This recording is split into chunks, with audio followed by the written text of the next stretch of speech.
Why wake up? I just hit the second video game scene.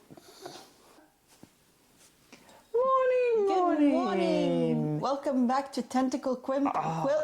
Quill. We've had a lovely 3 weeks off because we were at conception and you got some wonderful interviews with some wonderful people. Yes, but now we're back to our regular scheduled programming. Yeah, but if you haven't caught those, definitely catch those. It was really nice to chat to some other people. Oh yeah, people were really great to talk to. Yeah. Really amazing to talk about games and game mechanics. Yeah. But speaking of games, we have a doozy today. Oh, yes. A book that has been on my list for a very long time. Yeah. And it came to my attention because Netflix is going to do a show, I think in March, and you have to read this before Netflix's show. It's so good. So the book is The Three-Body Problem by Liu Cixin. It's Liu Cixin, yeah.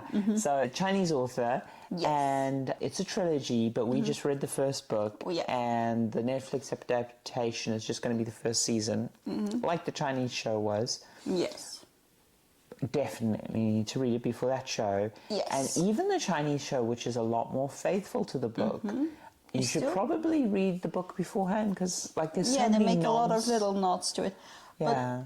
But in essence, it is a really nice sci-fi book.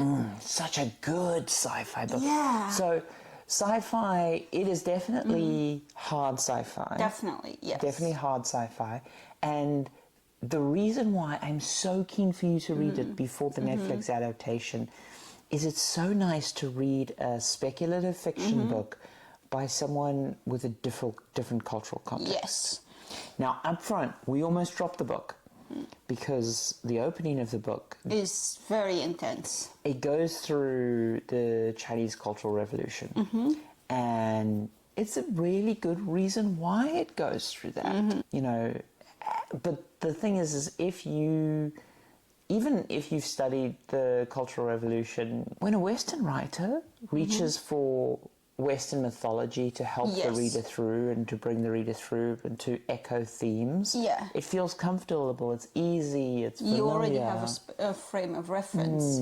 Here, less so. There's a lot of good translator notes, and I definitely recommend reading the translator's bit at the end. Yes, the translator notes are so fabulous. The translator was Ken Liu. Yeah. So we don't want to spoil too much because honestly this book is such a joy of discovery. I will say it's a slow burn at the start. Very much so, so stick with it. Stick with it. The opening chapter or two can be a bit harsh to read because, well, the Cultural Revolution was harsh. Of course, yes. And the author needs to show that from a first-person perspective to kind of get that across. It is just so important to understand the character motivations later in the book. Yeah, and the themes. The other thing I'll say is that the book is it's got this really interesting core narrative mechanic where so we start off with the Cultural Revolution, but the majority of the book is told in the near future / present day ish. It's a bit unclear. Which will help the book age, I think, and has helped the book age. One of the key narrative things in there is there's a video game. And this video game helps drive the characters' discovery of things forward in a way that's not too revealing. Indeed. But also really helps tackle a lot of the more abstract concepts. Yes. You know? Yes. And it's funny because the video game, the first time you hit it, I made the mistake of stopping my reading session like halfway through the first video game session, opening the book and going, what the fuck am I reading? It's very different from the rest of the book. Yeah, and then I had to like rewind and start reading from there. Yeah. So again, because the video game is using a lot of Asian context in the terms of historical figures, in terms of fairy tales, in terms of, you know, narrative shorthand, it's actually harder to read as a Westerner, I think. Yeah. Than the other bits. But it's so enlightening to go through it. It's really refreshing because for once you are not expected to know all these things. The author, the translator help provide for you. So they are welcoming you into this world. It's not like it's not accessible at all. But also the puns. fact, the puns are really good. The puns are really good. But also, what I quite liked about it is that it's not quite player versus player. It's player versus movement, basically. Again, it's hard to Organisation. talk about without Yeah. spoiling stuff. I will say there's a big conspiracy thriller drive to the plot. Yes. So I think we can talk about like the first opening chapters and stuff. And one of the big opening chapters, and then one of the hooks that gets you into the book, is a scientist starts to see numbers in his photography and then in his vision and stuff. And there's this hint that there's some global Illuminati / conspiracy thing. Yes, and he is asked to try and infiltrate that. Yeah. And But it's so interesting because, again, it's so hard to talk about without spoiling things. Let's just say all the characters inside it are smart. Like, there's no dumb decisions. The detective. The detective. Oh, there is a character who is clearly like the Chinese hero archetype. Yeah, so you know how like you in every culture has like their archetypes. Yes, of what a hero should be like. Yeah, and you do get new archetypes developing despite what anti-hero. some older. Well, no, the anti-hero has been around for a while, but we have developed the anti-hero at least here in the West quite far.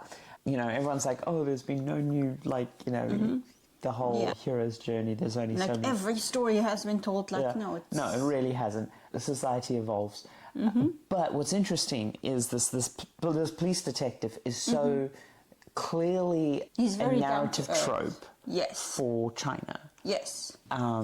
Because he's smart but without being academic, and he's Very practical, practical without the pretension. but also, I don't want to say disillusioned, because you see, not quite. he doesn't really fit. Because there's a character trope that's kind of similar in film noir detectives in like the West, but he doesn't quite fit that mold. Yeah. He's a bit crueler, but maybe that's my bias on it, but he comes across as, he does things that are quite harsh to characters. He does things that are quite harsh to characters, but he's very much in that, like, what do you mean, danger from the stars? I'm just trying to pay my rent here. But he's also very much on team. He and is you know, so he's much. not like sticking it to the man or whatever. He's very much an authority figure. Yeah, which is so is really interesting, strange. because it's like, it's the anti-hero who believes in the system but doesn't read the paperwork. He doesn't do the bureaucracy. It's such a cool character. He is a really good character. And like some of the the main characters like dealing with existential dread, and he's like, go get drunk, Have a cigarette. have a cigarette. I mean, there's coping mechanisms, there's ways of coping, and these characters are dealing with things that are literally so far beyond their own. It's not quite Lovecraftian. It's a little bit. I mean, at one part I was like, I thought it was going that direction. It could be, but we see, because I mean, ultimately, they are dealing with horror beyond comprehension. and a cult. Yeah. Damn, it is almost Lovecraftian. Maybe that's why we enjoyed it so much. Maybe. I mean, maybe. honestly, I don't want to spoil it because, Well, when you were reading... So, we started watching a Chinese show when I had just finished the book, but you had some bits in the book. Yeah. And the Chinese show is like nod, nod, wink, wink. And I'm like, oh my God, this is so good. Yeah. And this is why I was like, you probably want to read the book before the Chinese show. I will say the Chinese show is available for streaming for free on... Kelly put me onto it. No, Viki. Oh, Vicky, yeah. Okay. Viki, which is like an Asian entertainment streaming app, VIKKI. Our TV could install the app, no problem. Yeah. And Everybody Problem is available to watch on there. Yes. And one of the critiques of that adaptation is it's actually so faithful to the book. Some of the pacing's a bit around the place. I expect the Netflix adaptation will be a lot smoother. Yeah. But I'm expecting so much of the... I'm expecting think them it'll to be more like be based retell it in the on- West. Yeah, based on instead of an actual. So that's also why I would recommend reading the book, because Yeah. for me at least, it's not the easiest read. No, I don't have it much of a wasn't. science background. I don't have. Although all the ideas are really well explained in this kind of Stevenson manner where they break it down and put it into easier terms. There's a bit towards the end of the book where even like my knowledge of physics, I was like, that kind of makes sense, but it was like really well explained, and you're just like, It really was all well done. You can definitely see that the author is used to trying to explain these ideas to people who have not much of a clue. And it really helps the book because, yes, it's hard sci-fi. Look, there's gradations of like how difficult the book is. Hard sci-fi, unfamiliar cultural context, all that, but it's really it's well so handled. worth it though. It's very worth it. And like we were literally running to each other, and it's like, did you get to the bit where Yes! ah! Like, wife, wake up! I just hit the second video game scene. It's so no. It was a really fun read for us both.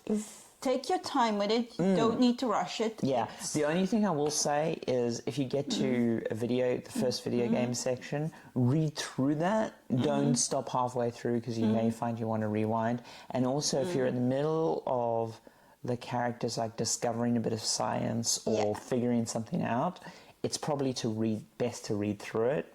Or if you have to stop halfway through, just go back to the start of the chapter or whatever. Yeah. But it is a book that helps you along. It's not a book that is in any way intentionally obscure. No.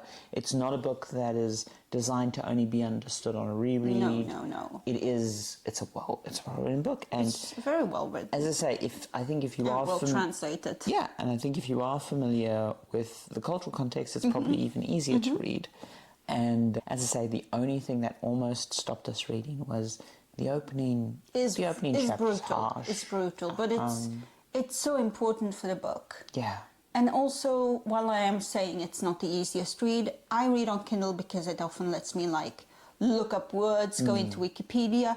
I've barely had to do that for this one, just because it was well explained, well translated. And okay, let me not go into the translation too much, but it's so well done. The footnotes are brief. The footnotes are very sparse. You don't really want to use footnotes when you're translating, but sometimes you need to. But they're really well handled in this book. Yeah, because like the translator genuinely does translation in the sense of it's not transliteration. It's not localized. Yeah, it is translation. Yeah, and it's not localized. It's not removing the cultural context is really important and is respected in So this. the footnotes are mostly used for things where it's like often like for example the video game when there's a historical figure that we're not necessarily familiar with, or sometimes there's an idiom that's so baked into the story that basically the translator just has to say. to explain some puns or some political things, because there was a few at the... There is one pun which I can't talk about because it'll spoil too much, but it's basically, there's a form of Asian wordplay where the sound is the same, but the kanji is different. Yeah, Yeah. The script. The script, because they don't call it kanji. The character, yes. Yeah. And that's just really, really fun. But yeah, like, it's such a good...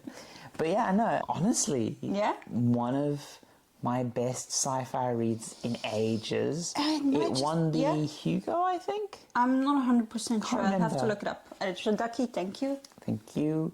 But yes, no, Angie was the one who initially was putting me onto it. And then Kelly mentioned it, I believe. Well, yeah, Kelly mentioned it as well when I was catching up with her. We really do need to get her on the show. We do. Hello, Fluffball. But yeah, it was people, as I say, Angie particularly bugged me for a while. And I was like, oh my God, I will get to it. Yeah. But I think, I don't know, I was initially put off. Yeah. And I'm so glad, like literally the impetus was I knew the Netflix show was coming and I was somewhat worried about what that adaptation was. But there are some things that in the book are just purely narrative mechanics that only work well in writing. So for example, without spoiling anything, there's one character who retells a bit of their past. Yeah. But then later they retell it a bit more, and then later they add context in the retelling, and you're like, that from a film point of view can be done, but it tends to be clumsy and it doesn't really work as well. Whereas in the written, it's like inner monologues. Inner monologues are always difficult to adapt to screen. And in a book where there is a lot of discovery, where there is a lot of thought, you know, and there's a lot of inner monologue, it's a hard thing to adapt. Yeah, the mental loads are also really well managed, like... Though, like the Chinese show, I love how they did the pool table scene. Oh, the pool table scene was really well done. Good. And I look forward to that. Yeah. But I think it'll be a shame if you don't read this before the Netflix thing comes out, because to be spoiled of that ending. Yeah, that ending was so well done. It would really bug me. And we are going to probably be reading the second book soon. Yes, but we'll be talking about some other stuff. But yeah, again, thank you. Let us know what you thought of our conception interviews, because we'd love to get like more author friends on and chat to people and stuff. Contingency interviews. Uh-huh. It's called contingency now. It's called contingency now. Sorry, the convention used to be called something different. But yeah, we'd love to get more people on and talk about that stuff. Yeah, we had a lot of fun doing the interviews, going around, talking to people, playing games, just basically. And they had so many cool things to say. Yeah. But yeah, let us know about that. Yeah, for now, back to the sofa, back to the regular. Yeah, back to the cats. Little grumpy fuck. Well, he's old. He gets to be grumpy. I'm old. Not that old. Have a great day. Ta-da! See ya. Come on, you need to be a team player here